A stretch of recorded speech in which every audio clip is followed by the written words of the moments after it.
Bismillahirrahmanirrahim. Alhamdulillahil alamin. Wassalatu wassalamu ala asyrafil anbiya'i wal mursalin wa ala alihi wa sahbihi ajma'in. Rabbi shrah li sadri wa yassir li amri wahlul 'uqdatam min lisani yafqahu qawli. Subhanaka la ilma lana illa ma 'allamtana innaka antal alimul hakim. Tuan-tuan dan puan-puan, muslimin dan muslimat yang dirahmati Allah, alhamdulillah kita bersama-sama merapatkan kesyukuran ke hadirat Allah Subhanahu wa taala kerana pada hari ini kita dapat bersama-sama berhimpun di surau ini. Mudah-mudahan dirahmati Allah Subhanahu wa taala. Dan kita sekali lagi merapatkan kesyukuran kepada Allah Subhanahu wa taala kerana umur kita masih ada, banyak sikit tak tahu lagi, boleh jadi banyak, boleh jadi sikit. Kita tak jangka di antara surau ini dengan pejabat kadang-kadang ringkas masanya dicabut nyawa oleh Allah Subhanahu wa taala. Tak sangka timbul perkataan tak sangka tadi ada lima ceramah tu dah meninggal. Timbul tak sangka tu pasal mati itu tak tahu di bumi mana, pada ketika mana, dan apa sakit sebab kita mati tak tahu. Boleh jadi kita meninggal dunia tanpa sebab. Biasanya bersebab. Takut-takut mati tanpa sebab. Yang kedua, mati mengejut. Itu takut. Kalau kita bersiap sedia menghadapi kematian, tidaklah sesal sangat. Tetapi kalau mati mengejut, tiba-tiba mengejut, persiapan untuk mati tak ada, sesal tak kesudahan. Wa qalu law kunna nasma'u aw naqil ma kunna fi ashabis sa'ir. Mereka berkata, kalau kita dengar dulu ceramah-ceramah nasihat-nasihat agama dan kita fikirkan apa yang patut, apa yang tak patut, nusai kita tak masuk neraka sa'ir. Tetapi sesal tak ada apa artinya lagi, kerana nasi sudah jadi bubur. Maka demikian, alhamdulillah pada pagi hari ini kita dapat bersama-sama nasihat-nasihati dan masuk dalam kebun-kebun syurga. Maka pada hari ini dilihat sabda Nabi sallallahu alaihi wasallam, asyaitanu yajri min ibni Adam majrdam. Syaitan masuk dalam saluran darah kita, ikut saluran darah kita masuk. Dia boleh membisikkan sesuatu pada kita. Kita tak tahu sama ada kita yang bisik atau syaitan yang bisik. Tetapi kita sedia maklum, kalau yang dibisikkannya bukan yang jahat, itu syaitan lah. Kalau membisikkan benda yang baik, maka malaikat. Itu mudah je. Kalau membisikkan sesuatu yang maksiat, membisikkan sesuatu yang melanggar perintah Allah Ta'ala, itu syaitan lah. Senang je. Makna syaitan itu diambil dari syaitana, mana jauh dari rahmat. Makna syaitan itu syaitana ba'uda anir rahmah, jauh dari rahmat. Iblis maknanya putus asa. Itu je. Pasal iblis dulu apabila dia sudah enggan sujud kepada Nabi Adam, dia degil, dia tahu. Maka rosaknya iblis disebabkan oleh beberapa perkara. Yang pertama, tak mau misal. Yang kedua, tak mau bertobat. Yang ketiga, tak mengaku buat salah. Maka di sini kita lihat kita selalu dipesankan supaya membaca qul a'udzu birabbin nas. Katakan oleh wahai Muhammad, aku lindung kepada Tuhan manusia. Yang melindungkan kita daripada syaitan Allah Ta'ala aja. Yang lain kita boleh lindung, tapi yang syaitan tak boleh. Malikin nas, Tuhan yang mana? Yang merintah manusia. Ilahin nas, Tuhan kepada manusia. Min syarril waswasil khannas, daripada kejahatan syaitan yang berulang alik dalam hati kita dia. Syaitan ni kalau kita lupa Allah Ta'ala, dia goda kita. Ingat, dia keluar. Itu khannas. Jangan bagi nama anak khannas. Muhammad khannas, jangan. Khannas maknanya syaitan yang keluar masuk. Allazi yuwaswisu fi sudurin nas, yang waswaskan. Sebab kita kadang-kadang was-was. Allazi fi sudurin nas, yang dalam hati manusia. Demikian firman Allah Subhanahu wa taala. Nabi bersabda, bu'ithu da'iyan mubalighan wa laysa li minal hidayah syai'un. Aku diutus oleh Allah Ta'ala untuk mubaligh, menyampaikan. Da'iyan, menyeru, mengajak. Tapi aku tak ada kuasa untuk beri hidayah. Nabi hanya boleh beri syarahan saja. Nabi tak boleh hidayah. Yang beri hidayah Allah Ta'ala. Sebabnya Nabi kata apa? Wa khuliqa iblis. Iblis dicipta muzayyinan, memberi perhiasan dia. Maksudnya iblis itu kerjanya mengelokkan dia yang tak elok. Menampakkan dia yang elok, dia tak elok. Tengok pangwayang, macam masjid pula. Tengok masjid macam pangwayang, itu balik. Itu kerja dia, dia pusing. Syaitan dia nama A'war. Syaitan dia nama A'war. A'war yang membunuh sebelah. Tengok isi kita, menyampah je. Tengok isi orang, cantik pula. Kerja dia lah. Kerja dia. Itu kerja syaitan. Kita tak tahu. Tak perasan kita. Dia pusing je mata kita tu. Itu sebabnya nama-nama iblis di antara lainnya Dasim. Dasim nama dia. Dasim itu kerjanya supaya kita jadi marah. Itu Dasim. Kalau maswat atau masud supaya kita menyegerakan buat dosa. Itu kerja. Dia ada 5 tu. Sabrun, mengajak buat dosa. Masud, menyegerakan buat dosa. A'war, membutakan mata sebelah, nampak yang elok tak elok. Kemudian Dasim, marah. Zaktabur, menipu di pasar-pasar. Yang Dasim itu kerjanya supaya kita marah. Kita tak perasan itu orang marah tu, telinga ni merah. Bisik telinga. Kau marah. Kau bodoh dia kata. Biar kau marah. Itu orang pemarah tu Dasim.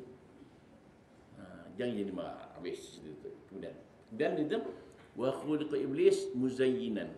Iblis dicipta untuk memperhiaskan dia yang tak baik jadi baik.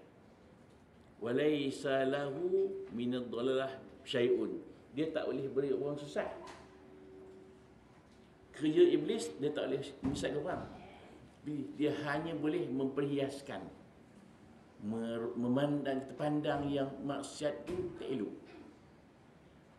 Maksiat jadi elok, cantik. Tak perasan, macam elok pula. Tengok orang semayang menyampah, berbulu je mata. Tengok majalawak, suka. Bukan payah majalawak elok, tak elok. Melompat tak nak melompat ni elok, cantik. Orang nampak elok. Syaitan tu. Dalam satu hadis mengatakan, barang siapa melupakan dunia ni, ketawa lupa akhirat, masuk neraka 70,000 tahun. Ingat. Lawak-lawak tak boleh tu. Tapi tak ada benda pun. Maksudnya jangan sampai lupakan akhirat. Tak ingat. Tak apalah itu kemudian. Sekian dimaklumkan.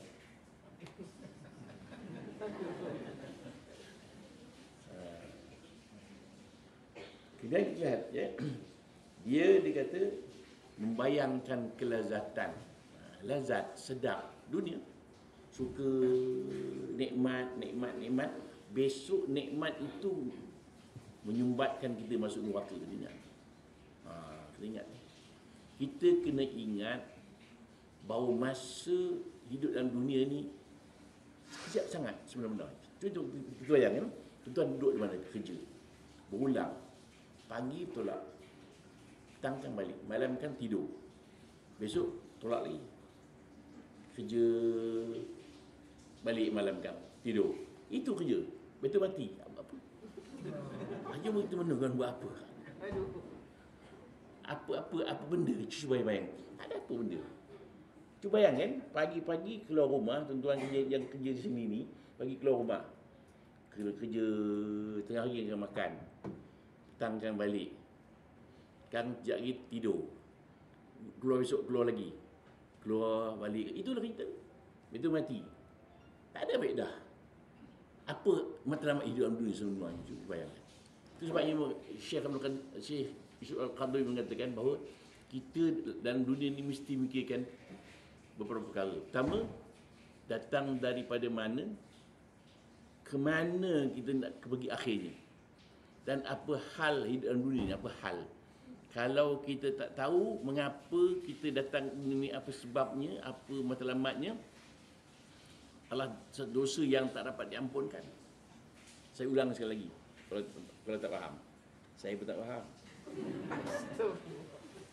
Adalah sesuatu yang tak dapat diampunkan. Kalau seorang datang ke dunia ini tak tahu datang daripada mana, ke mana akhirnya, dan apa hal datang ke dunia ni, apa hal.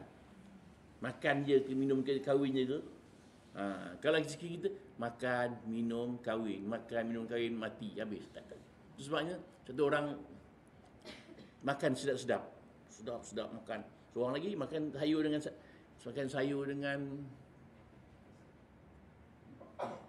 dengan apa benda, makan benda murah. Ditanya mengapa kau makan benda mahal, kau makan murah. Kau makan mahal-mahal, sedap-sedap pun ke mana akhirnya ke tandas juga. Betul tak betul? Betul tu. Makan sedap-sedap, hebat-hebat, dia makan tak sedap, makan sayur dengan benda ringan, sama je. Dia hanya di sini, nafsu sini je. Nafsu sini yang hendaknya. Nafsu tipu kita. Nafsu tipu. Sedap aja. Sedap di sini je. Itu ke bawah dah tak sedap. Itu saja. Jangan kita menyenangkan nafsu, menyusahkan perut. Kalian ingat? Boleh hafal tu? Jangan menyenangkan tekak, menyusahkan perut. Yang senang tekak, sedap. Dia tak tanggung, dia tanggung perut. Bayangkan. Itu sebab kadang-kadang bila kita makan, perut dah tak tahan dah. Dia berbunyi. Yang sebenarnya bunyi perut, tapi dia bunyi di sini. Makna apa? Sudahlah, dia kata. Kita kadang-kadang gil, makan lagi, bunyi lagi, bunyi yang kedua, tak erti bahasa ke, bubuh lagi, makan lagi, lagi nak mampus. Nah, itu dia. Firman Allah Subhanahu Wa Taala, Inna syaitana lakum aduun fattakhizu aduwa. Sesungguhnya syaitan itu untuk kamu sebagai musuh. Jadikanlah dia sebagai musuh. Kita sedia maklum bahawa syaitan tu memang musuh kita, musuh ketat, musuh asli. Bapa kita Nabi Adam dengan iblis musuh Nabi Adam, musuh tradisi. Sampai sekarang dia musuh pada kita. Dia takkan berputus asa untuk menyesatkan kita. Itulah yang pertahankan diri kita supaya jangan sesat. Kita mesti pertahankan diri kita supaya jangan tertipu oleh syaitan. Syaitan memang siang malam, pagi petang tak pernah rehat untuk menyesatkan kita. Pasal kalau dia tak dapat sesatkan kita, dia akan diseksa. Tu. Lagi dia kerja siang malam. Kitalah yang tahankan diri kita, jangan sampai terikut-ikut kehendak-kehendak syaitan yang memang menjadi musuh ketat kepada kita sejak zaman dulu kita. Itu tak tahan.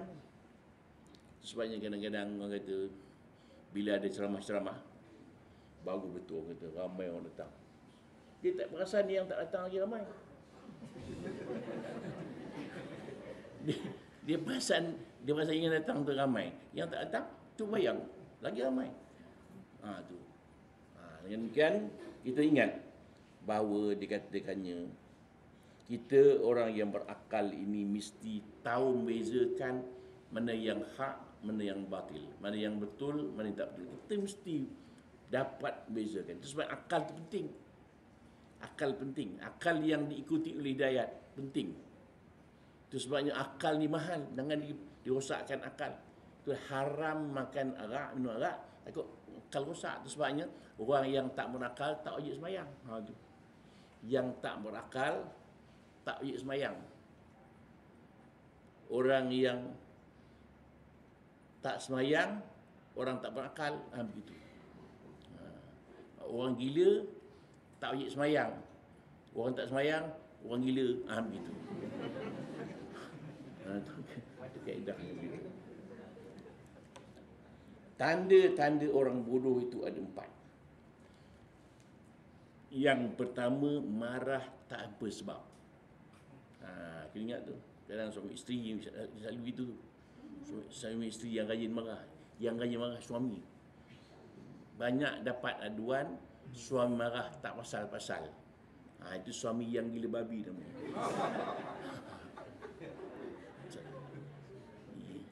Marah satu, pukul satu. Itu tak ada akhlak. Akhlak tak ada, adab tak ada. Dia orang semayang, orang puasa, orang semayang malam, pukul isteri, marah isteri. Isteri itu bukan hamba abdi. Isteri itu sebagai rakan seperjuangan. Gitu. Kalau isteri silap, betulkanlah, bukan marah. Betulkan kesilapan dia. Dia pun manusia biasa, ada kesilapan, ada kelemahan dia. Kita suami gunakan kuasa, itu masalah. Isteri kadang ada orang cerita saya, isteri tak tutup ubat gigi. Ubat gigi tak tutup pun marah. Kan gila babi nama. Babi gila tak buat begitu. Cuba bendung kan. Itu sebab kita belajar Nabi anak khairukum li ahli wa ana khairum li ahli. Sebaik-baik kamu orang yang paling baik melayani isterinya, keluarganya. Akulah orang yang paling baik melayani isteri aku, keluarga aku. Tu. Kita kena begitu. Kadang-kadang kita sembahyang kuat, marah isteri pun kuat juga. Tak boleh. Jangan marah-marah. Dia tak masak, kita masak. Kan bagus tu. Kalau saya nak bagi petua dia, senang aja. Sekiranya isteri tak masak, kita masak. Dia tak tegur kita, tak apa. Memang di tabiat dia begitulah. Ini kan Nabi kata, al-mar'atu naqisatu adin wa dinin. Perempuan tu kurang akalnya, kurang agamanya. Itu sebabnya perempuan tak ada kuasa untuk mentalakkan suaminya. Pasal dia tak sanggup, dia tak boleh pegang kuasa tu. Lemah dia. Kalau isteri kita boleh pegang kuasa talak, lingkup kita. Lambat balik, I cerai kayu.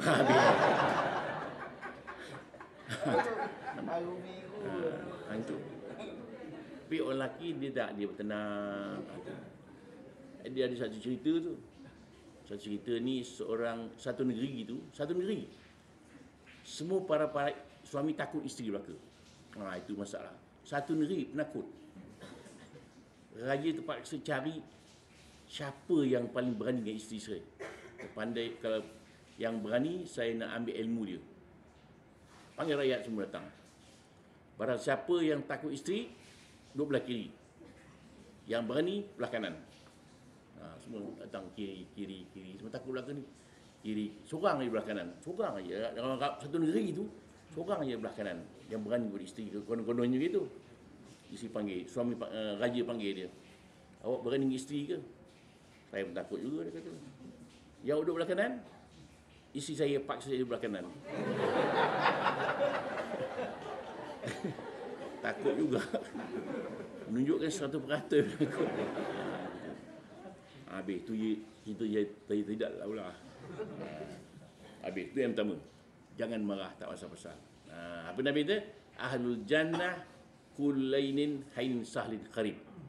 Ahli syurga itu orang lemah lembut, mudah, mesra orang itu bakal syurga. Ahlul nar, ahlul syadid wa qabathara. Ahli neraka itu orang keras dan kasar berkeluarganya. Itu nur. Maknanya kalau kita marah aja, tu harapan masuk neraka tu cerah. Ya, itu yang pertama. Kita ringkaskan. Yang kedua, ikut nafsu pada yang batil. Ikut nafsu tanpa batas. Sukati je. Memang nafsu ni tak salah. Yang salah penyelewengan nafsu itu. Nafsu makanlah. Jangan makan yang haram, jangan berlebih-lebihan makan. Itu.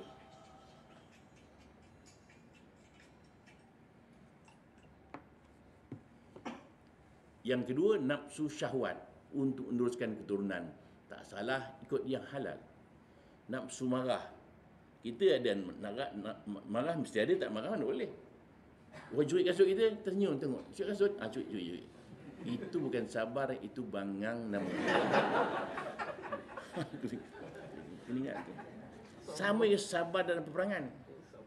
Sabar dalam peperangan apa? Berani, itu maksudnya. Yang silap. Sabar dalam perangan. Orang tembak, sabar. Tak kena. Habis. Dua. Yang ketiga, boros yang bukan tempat. Sebabnya boros ni kita boleh berbelanja.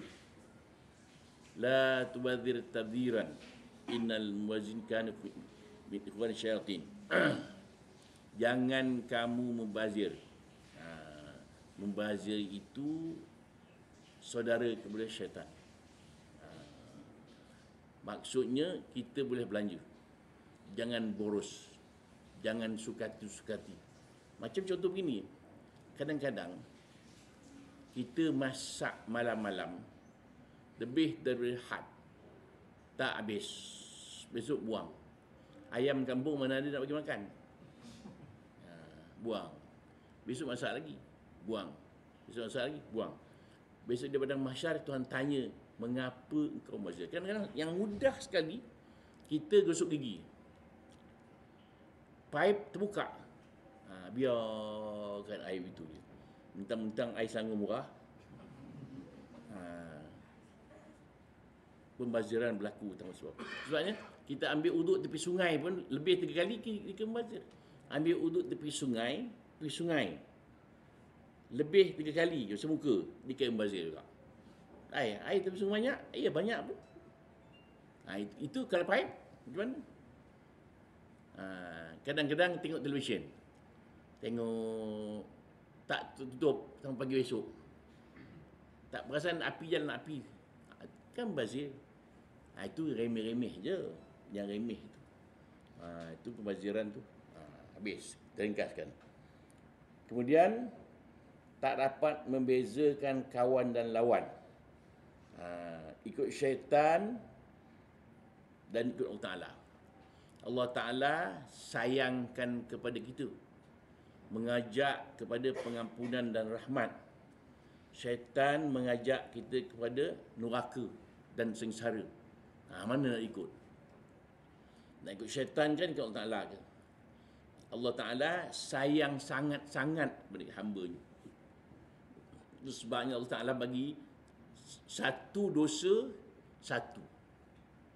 satu pahala berganda-ganda. Kalau sedekah RM1, balasannya RM700. Kan banyak tu. Kalau kita buat dosa satu, kira satu. Banyak sangat Tuhan bagi. Pasal Tuhan memang, Allah Ta'ala memang nak suruh kita masuk surga juga sebenarnya. Kita je tak nak. kita cari jalan untuk masuk neraka. Tu. Cuba bayangkan, kita semayang seorang, pahalanya 1. Berdua, 27. Kan jarak jauh. Kenapa tuan nak bagi dua-dua? Kalau 27 orang, 27 tak? Satu orang semayang, 1 pahala. 2 orang, 27. Kalau seorang semayang, seorang bujang, 1 pahala. Kahwin, 70. Kan banyak. Kahwin 2, 140.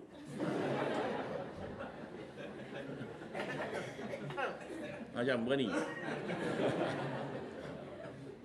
Nanti balik ke rumah kamu cakap adik, sayang sebenarnya saya nak pahala banyak ni. Nak 140 ni. Gitu. Nak ceritanya Allah Ta'ala ni memang nak suruh kita masuk surga juga sebenarnya. Sebabnya buat dosa minta ampun walaupun silap, sengaja minta ampun, Allah Ta'ala ampunkan. Innallaha ghafurur rahim. Allah Ta'ala Maha Pengampun lagi Maha Mengasihi. Itu sebab dalam Quran sebut Bismillahirrahmanirrahim. Dengan nama Allah yang Maha Murah lagi Maha Mengasihi, kita sebut Bismillahirmuntaqimil Jabbar. Bagaimana kita? Bismillahirmuntaqimil Jabbar. Dengan nama Allah yang Maha Pendam lagi Maha Perkasa. Takut orang dengar. Bismillahirrahmanirrahim. Dengan nama Allah yang Maha Murah lagi Maha Mengasihi. Begitu. Itu dia. Kemudian yang ketiga,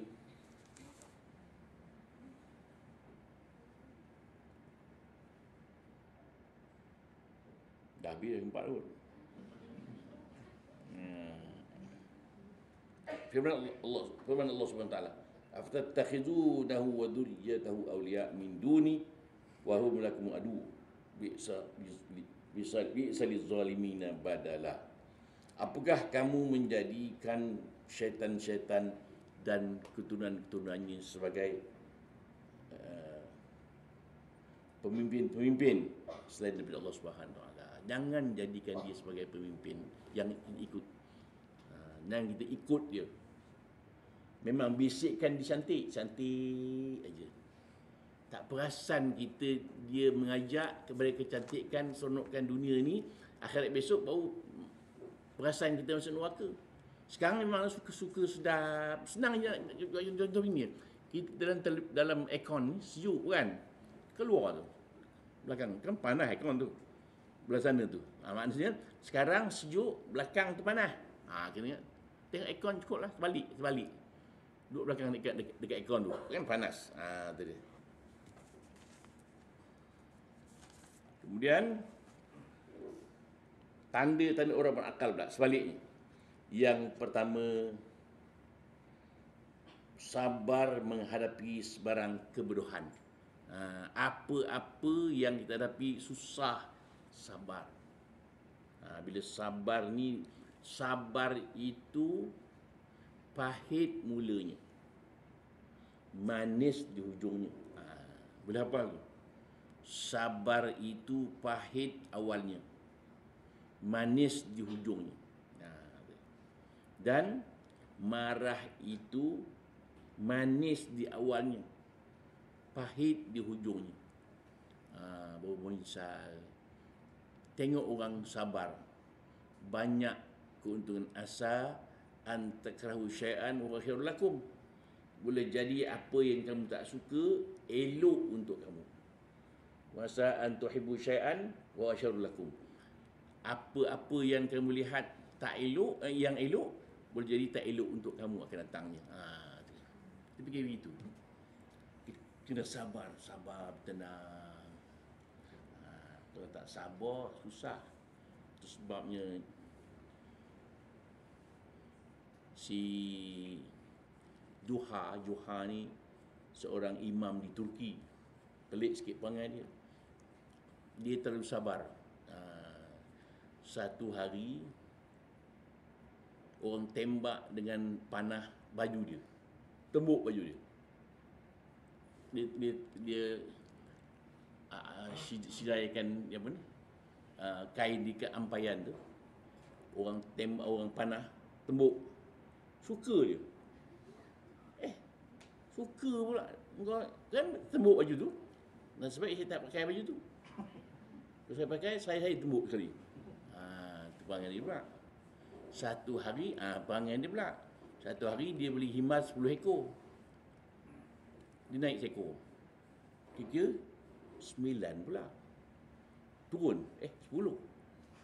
Dia tak kira yang dia naik tu. Balik rumah. Isi tanya, apa hal awak keluar kabut nampak? Yalah, saya beli himas 10 ekor tadi. Bila saya naik dengan 9 pula.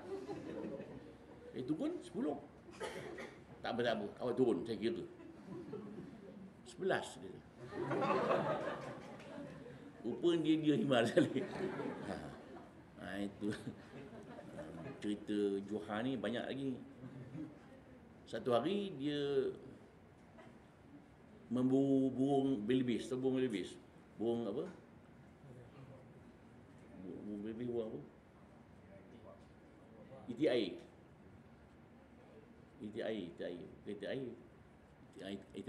lah. Diburu-buru dalam burung tu, tak dapat. Dia tak marah. Dia keluarkan roti dalam poket dia, dicelup dalam lombong tu, makan. Pasal tak dapat, burung tak apalah, dapat kuah menjadilah. Dia makan kuah lombong tu. Habiskan nak luka. Apa dah? Tak habis cerita. Yang kedua, menahan nafsu pada kebatilan.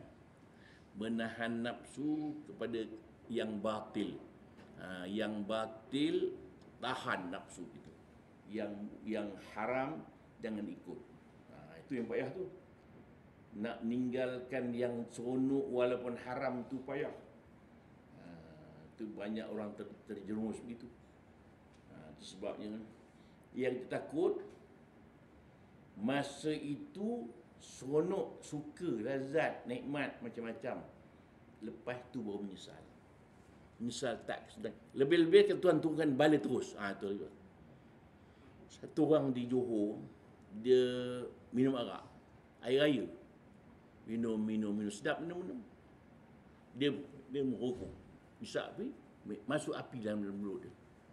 Terbakar, mati dia. Satu orang baru jumpa saya. Dia kata apa? Zakat dia panas. Zakat panas. Apa hal zakat panas? Panas, sungguh-sungguh panas Ustaz, dia kata. Tak tanggup saya matilah. Umur dia 40-an gitulah. Saya kata duduk tenang. Jangan kabut. Saya kata jangan tak mati dulu, nanti dulu. Mati dia susah. Tunggu apa masalahnya, sebabnya. Dia melewat isteri dia malam itu. Tuan turunkan bala terus menerus. Itu cerita betul tu. Maknanya baru menyesal. Nasib baik Tuhan turunkan bala tu. Nasib baiklah. Pasal kalau Tuhan tak turunkan bala, dia akan buat lagi. Nampak? Sebabnya ingat tu. Jangan suka-suka buat maksiat, dibimbangkan kalau Tuhan turunkan bala terus, timbul masalah. Di Kedah satu orang begitu juga. Orang tanya dia mengapa tak sembahyang. Selagi saya tak nampak, dia kata api di langit, saya tak akan sembahyang. Something betul dia. Satu hari turun api di langit, turun roh. Diburu tentang pukang dia lari. Allah, dia kata. Allah naik api naik ke langit. Seminggu kemudian baru dia sembahyang balik. Soal di Kuala Lumpur itu juga. Kuala Lumpur. Dia tidur tak bangun-bangun berhari-harian. Macam-macam cara orang buat. Jumpa doktor lah, baca Yasin lah, baca Quran, macam-macam. Tak bangun-bangun. 2 minggu, 3 minggu gitulah. Baru bangun. Orang tanya ke mana? Dia mimpi dah mati. Dah kena bakar di api, dia kata tak sanggup nahan sakit ni. Tuan kembali pasal apa? Dia rajin sangat tak sembahyang. Bukan rajin sembahyang, rajin tak sembahyang. Seorang lagi, orang tua, duduk di sebelah masjid. Orang tanya mengapa bagi tak masjid? Aku tak nampak pun tangga masjid. Kau ambil action lagi dia. Aku tak nampak pun tangga masjid tu. Tuan turunkan bala, turun kulit dan mata ni, tutup mata dia. Buta mata dia. Mati dalam keadaan buta mata dia. Itu cerita ni. Yang seorang lagi, dia pijak Quran. Bersumpah. Berluka-luka habis peha-peha ni. Itu. Tuan turunkan bala. Itu maksudnya, kalau Tuan turunkan bala, nasib baiklah turun bala. Ingat Allah Ta'ala. Itu sebabnya, kita ni kalau tak sakit, bahaya. Elok sakit sekali-sekala. Demam, elok. Pasal apa? Nak sebut Allah Ta'ala mudah. Allah. Nak mampus tu. Kalau sihat, belum tahu. Kalau sihat, boleh ingat Allah Ta'ala. Payah. Sihat. Terlanggar batu? Sorry. Batu pun pening kepala. Tu. Sebab Fir'aun tu tak sakit-sakit. Istidraj. Tu. Fir'aun tak sakit-sakit. Fir'aun tu nyombong tu. Bila saya pernah tengok Fir'aun dalam muzium tu. Dalam muzium tu kena bayar. Nak masuk tengok Fir'aun, bayar lain pula. Tengok Fir'aun tu kena bayar. Saya tengok Fir'aun. Betul-betul macam Fir'aun. Fir'aun tu. Habis. Ya? Tak habis ni kan. Sambung tahun depan. Yang ketiga. Mengeluarkan harta pada tempatnya. Duit ada, sedekah, zakat, derma, itu betul. Itu orang berakal. Kita ada duit, jangan sayangkan duit tu. Duit yang kita simpan tu belum tahu kita punya. Ingat, dia kata, isteri kita pun hari ni kita punya. Besok belum tahu. Hari ni kita punya isteri, sayang isteri tu. Bila kita mati, orang lain punya. Kena ingat. Cuba bayangkan. Sayang isteri. Tak ada orang dalam dunia ni. Kita pun meninggal. 4 bulan 10 hari, habis iddah dia. Orang pun pinang isteri kita. Ibu kahwin. Siapa punya? Kita punya lagi. Bakal balik kan? Kita dalam kubur tahu tak isteri kita kahwin? Tahu, itu masalah. Tiba-tiba orang pejabat meninggal seorang lagi. Jumpa dalam kubur. Macam sesama Nabi je ni.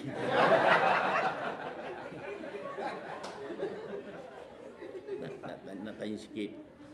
Rumah saya apa khabar? Dah kahwin lagi. Leleh-leleh dalam kubur kita. Jadi betul orang kata, sayangkan seorang itu, sayangnya jangan sampai habis, tinggal sikit. Yang tak sayang pun jangan tak sayang sampai habis, tinggal sikit je. Tu. Sayang, tinggalkan duit sikit. Tapi untuk kita jangan tak tinggalkan. Untuk kita yang sedekah tu kita punya.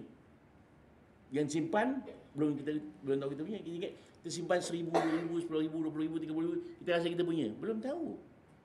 Kita mati siapa punya? Isteri kita punya. Isteri kita pun tak apa, isteri kita, anak kita tak apa. Bila isteri kahwin lain, suami baru minta duit dia. Duit kita banyak. Suami baru dia, beli motor lah duit tu, bawa simpan. Beli motor besar dia. Dia naik motor berdua pergi kubur kita pula. Ni kubur I lah ni. Kubur suami I. Itu tak sayur kita dalam kubur tu.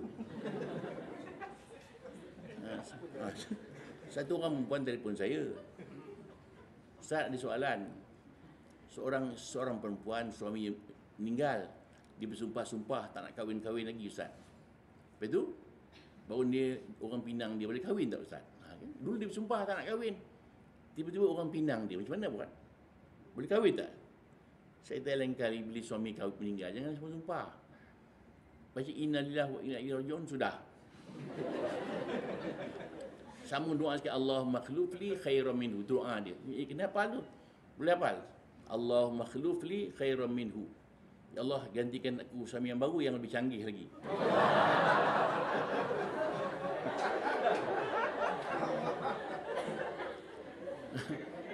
Jangan sumpah mati-mati dah. Apa nak katakan mati dah? Seorang suami begitu, seorang suami meninggal isterinya. Sama juga. Lepas tu hari-hari dia pergi kubur. Orang yang paling sayang, isteri hari-hari juruh kubur.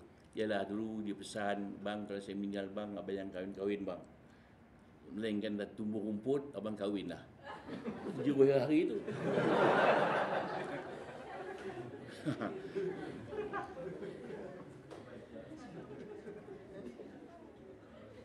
Demikian, duit ada sedekahkan. Kalau pergi masjid tu bawalah duit RM10, ni sedekah 50 sen. Gaji 5,000 sedekah 50 sen. Buat malu company aja. Biar sabah dengan gaji dengan sedekah kita. Hukum fiqah tak apa, akhlak tak cantik. Sahabat, sama orang datang rumah kita bagi 100. Bagi lah, menyebuk je. Tu tak ada akhlak tu. Orang tak sedekah, cik, saya dah lama tak makan cik. Bagilah RM10, RM20, menyebuk betul lah. Tak ada akhlak tu. Saya ingat kawan saya seorang dulu, bukan kawan lah, kenalan lah. Dia ni orang pemurah sebenarnya. Masa saya keluar negara sama dia, dia belanja semakan. Tiap-tiap kali minum, dia mesti belanja. Hari tu tuan silap dia. Orang Sabah. Orang minta sedekah dengan dia, dia tak bagi. Itu silap dia. Dia tak bagi, kemudian dia misal agaknya. Dia minta nak cari balik orang tadi. Cari tak ada, hilang. Malam tu terbakar rumah dia, meninggal dia. Dia orang pemurah, tapi silap hari itu tuan tu dia jangan kamu tak beri orang minta, boleh jadi yang datang tu malaikat nak test je. Kena ingat tu. Boleh jadi itu malaikat nak test kita. Kawan saya cerita di Mekah, gitu juga. Satu orang hari orang tak sedekah. Dia bagi. Satu hari itu dia tak bawa duit. Cari duit tak ada, dia kata duit rumah dia. Tak boleh rumah dah. Petang ikut ni. Besok dia pulang balik duit tu. Datang duit tu balik sendiri. Tu test. Jangan main-main. Sebenarnya orang minta sedekah ni tak tahu siapa sebenarnya. Kita rasa tak nak bagi. Bagi sedikit pun, walau sikit pun jadilah. 10 sen pun tak apa. Kadang-kadang kita ada duit RM10, 10 sen dalam poket kita. Nak bagi RM10 kan? Demam seminggu. 10 sen pun tak apa. Boleh jadi 10 sen tu ya Allah redha kepada kita. Begitu ingat tu. Ya?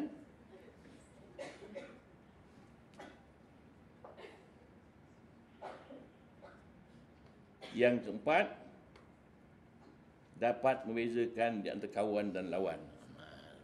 Orang berakal tadi dapat membezakan mana kawan, mana lawan. Kita mesti bayangkan siapa sebenarnya kawan, siapa sebenarnya lawan. Jadi kalau nak baca ni kan, nota saya ni banyak lagi ni. InsyaAllah sambung tahun-tahun depan. InsyaAllah jumpa lagi pada masa-masa yang akan datang. Wallahu a'lam. Jadi sebelum itu kita ada iklan sikit ni.